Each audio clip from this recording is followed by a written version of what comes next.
Before the Second World War, there was one man who was pivotal to Adolf Hitler's Third Reich and his plans to build a huge German empire. Joachim von Ribbentrop served as Hitler's Minister of Foreign Affairs from 1938 to the end of the Second World War. He was a man who played a key role in brokering the Molotov-Ribbentrop Pact, which took his name, and was incredibly important in how Germany was viewed by the rest of the world. Von Ribbentrop was a man who famously favoured keeping the Soviets sweet, opposing Operation Barbarossa, but after the Second World War he was brought in front of the Nuremberg trial and sentenced to death for his crimes of waging wars. So join us today as we look at the brutal execution of Joachim von Ribbentrop, Hitler's foreign minister, and remember to support our channel. Please make sure to subscribe. Joachim von Ribbentrop was born in 1893 in Prussia, and as a child he was described by his teacher as the most stupid in his class, full of vanity and very pushy. His father was dismissed from the Prussian army after discussing rumours about Kaiser Wilhelm II, and because of this the family were rather poor. They then moved to Switzerland, but Joachim was taught by different tutors of different languages, and he even travelled to Britain for a year to improve his use of English.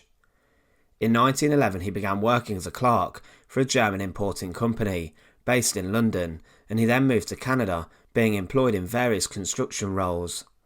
As the First World War broke out, he returned to Germany and joined the German army. He saw action on the Eastern Front before going to the Western Front, and during his time in the army he was given the Iron Cross. After the war he met his wife and had 5 children. After he left the army, he worked as a salesman for the French champagne business Pommery in the Rhineland, and it was through this that he met Adolf Hitler for the first time. Von Ribbentrop was introduced to Hitler as a man who would get the same price for German champagne as others would get for the French champagne, and he was described as an astute businessman. He was bowled over by Hitler's presence, and he joined the Nazi Party officially on the 1st of May 1932, beginning his political career. He had a fear of communism and believed that the Nazis were the way to combat this. Ribbentrop was a man who was not trusted by the older members of the party, and he was disliked, but Hitler was fond of him and he would make time for him any time. Ribbentrop's political beliefs prior to joining the Nazi Party are questionable, as he was described as a man who had no political views, however did admire the recovery efforts of Gustav Stresemann, and he may have wanted to see the Kaiser return. Many who knew him would later be shocked at his link to the anti-Semitic Nazi Party, as before he showed no views that were anti-Jewish. He became a favourite of Hitler and a trusted advisor on foreign policy, but it was said that he didn't know anything about it, instead just wished to please Hitler. He was a bit of a yes man, who would listen to Hitler and then tell him exactly what he wanted to hear. He arranged meetings with journalists and Hitler that would promote the future dictator's image. Ribbentrop quickly rose throughout the foreign ministry, to the point where he had a staff of around 300 people, and in August 1936 he became the ambassador to London. In this role he was tasked with keeping the British government sweet and convincing them not to become involved in German affairs, and in particular their disputes with regards to borders and territory. There was also an olive branch extended between the nations to work together against communism and the Soviet Union. He was famously known for making an embarrassing gaffe, greeting King George VI with a German Nazi salute, nearly knocking over the king. He also had SS guards stationed outside the German embassy in London, and had official cars flying swastikas, which caused a great degree of outrage in Britain. On the 4th of February 1938, he became Germany's foreign minister, replacing Konstantin von Neurath. He was described at the time by Hitler's secretary as a rather odd man, absent-minded and a cranky eccentric, but he worked closely with the Führer, negotiating with the French and British governments. It was looking likely that as Hitler's demands for land across Europe for his Reich increased, war would possibly be on the horizon. It was Ribbentrop's job to help keep the country sweet and to help get deals with territory, and he in August 1939 signed his most famous pact, the Nazi Soviet Pact, or the Molotov-Ribbentrop Pact. He had managed to obtain the Sudetenland for the Nazis, and this did not stop Hitler taking the rest of Czechoslovakia. The Molotov-Ribbentrop Pact was a non-aggression pact between the surprising allies of the Soviet Union and the Nazis to guarantee peace. The agreement also organised the partition of Poland and how it would be split up between the two, and it should have been a pact that guaranteed 10 years of peace, but this would not last long. The deal that would carry his name was something Ribbentrop himself was very proud of. Within a year of signing, Hitler began to once again plot the invasion of the Soviet Union.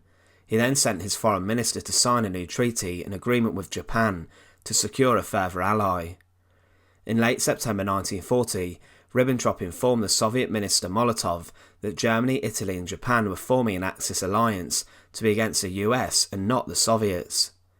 As the Second World War erupted, he had a key role in dividing up and organising the annexation of many of the Balkan states into the Third Reich, and he helped to establish pro-Nazi states within these, for example choosing a Ustasha to rule over Croatia. Ribbentrop himself was opposed to Operation Barbarossa, but he and the Foreign Office began to develop a tense relationship with the SS. With regards to the Holocaust, the Foreign Office played an important role in organising the deportation of the Jews to the death camps. Ribbentrop passed a book with the Holocaust work, and ordered those below him to deal with it, but only once did he try and slow down deportations. He kept meeting with different foreign ministers as the Second World War continued, through to 1943, and he continued to work with the Nazi policies put in place. In particular, in April 1943, he met with the regent of Hungary and tried to convince him to deport all of Hungary's Jewish population straight to the death camps, and allegedly during the meeting showed his true colours, saying, "The Jews must be exterminated or taken to concentration camps. There is no other possibility." As the Second World War entered 1944, Ribbentrop's influence across Germany fell. As most of the world was at war with Germany, no one needed to meet with him or negotiate, as the focus came to defeating the Germans. Diplomatic relations that existed between Germany and many other countries across the world were now severed, and Hitler began to avoid his foreign minister, and he grew bored of him. Ribbentrop also at the time started conflict with other Nazis, but during the July 20th plot, much scrutiny was placed upon him. Many members of staff within the foreign ministry took part in the plan to blow up Hitler's Wolf's Lair or Rastenburg and kill Hitler, but Ribbentrop knew nothing about it. He did later work closely with the SS to punish those involved. However, Goering became furious at him, screaming that he was a dirty little champagne salesman. But as the Battle of Berlin took hold and the Red Army conquered large swathes of the city, Hitler took the easy way out inside his bunker, taking his own life. Von Ribbentrop tried to find a job under the new government, headed up by President Karl Dönitz, but he was rejected, and he then went into hiding under a false name, Herr Reiser. He stayed in Hamburg, and then after the Germans surrendered, he was arrested.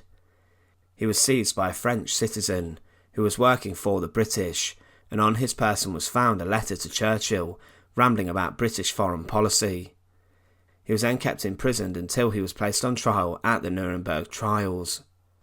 After the Second World War, the remaining high-ranking members of the Nazi Party, including Hermann Goering, Rudolf Hess and Ribbentrop, were placed on trial at Nuremberg, with the world keen to bring them to justice for their crimes of the conflict. Ribbentrop was to stand trial accused of 4 crimes: crimes against peace, war crimes, crimes against humanity, and deliberately planning and waging a war of aggression. Ribbentrop was found to have been involved in the organisation of the final solution, working out mass deportations within the Foreign Office, and also he ordered that the process of sending Jews to the death camps needed to be sped up. He also carried out other crimes and was held accountable for other atrocities that occurred during World War II. In his defence, Ribbentrop stated it wasn't him who made the big decisions, instead Hitler would do this and he had no choice. He also said that Hitler had deceived him with his initial views on peace, but this was clearly a lie. It was obvious that Joachim von Ribbentrop was close to the war effort and also the planning, and was integral with this as he was the foreign minister. He remained loyal to Hitler until the end, in prison saying, "With all I know, if in this cell Hitler should come to me and say do this, I would still do it." He claimed at trial that he'd worked for 20 years of his life for an understanding between Germany, France and Britain, and wished to build an alliance between Germany and Britain, but this could not be achieved. For his crimes, Ribbentrop was sentenced to death. He was one of 10 men sentenced to death by the judges at the trial, including Hermann Goering. However, the former head of the Luftwaffe would escape his execution by taking his own life hours before. One of the key points about the Nuremberg executions is that they were not as clean as many thought, and they were botched by the infamous US executioner John C. Woods. Woods has gone down in history as being a man who did not perform his duty to the best of his ability that day when executing some of history's worst war criminals. Ribbentrop was the first of the men to be executed. Inside the gymnasium of the prison the condemned defendants were held in, a large scaffold had been created. Hitler's foreign minister made his way to the gallows first. He entered the gymnasium and climbed up the stairs of the gallows. He climbed the 14 steps escorted by the guards, and he was then asked for any final words. As a black hood was placed on his head, he stated, "God protect Germany. God have mercy on my soul.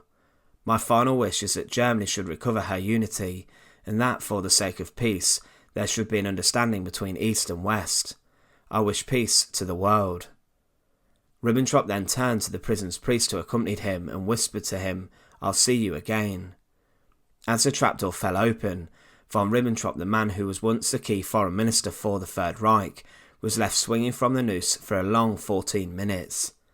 It took him almost a quarter of an hour to die, writhing around and moaning in pain, as a drop had not been calculated correctly. Because of this, von Ribbentrop's spinal cord had not been severed, and instead he slowly strangled to death. Joachim von Ribbentrop was the champagne salesman who managed to charm Adolf Hitler, to the point where he rose incredibly sharply to the position of foreign minister. With Hitler's key ideas to expand the German Empire, Ribbentrop possibly had one of the most difficult and important roles in the whole of the Nazi hierarchy. He was a man who at times may not have wanted war with certain countries. However, ultimately he was a man who became ingrained with the horrific Nazi policies that brought so much suffering onto those across Europe. Von Ribbentrop is an interesting and divisive figure, who today is mostly associated with his actions pre-war, negotiating with different nations. He was a man who was devoted to Hitler, but by the end of the Second World War, Adolf Hitler had become tired of him. After the conflict, it was confirmed that he had a role in the Holocaust, and that Ribbentrop was responsible in the planning and waging of a war that killed millions across Europe. Once again, thanks for watching. To support our channel, please make sure to subscribe, and once again, thank you so much for watching.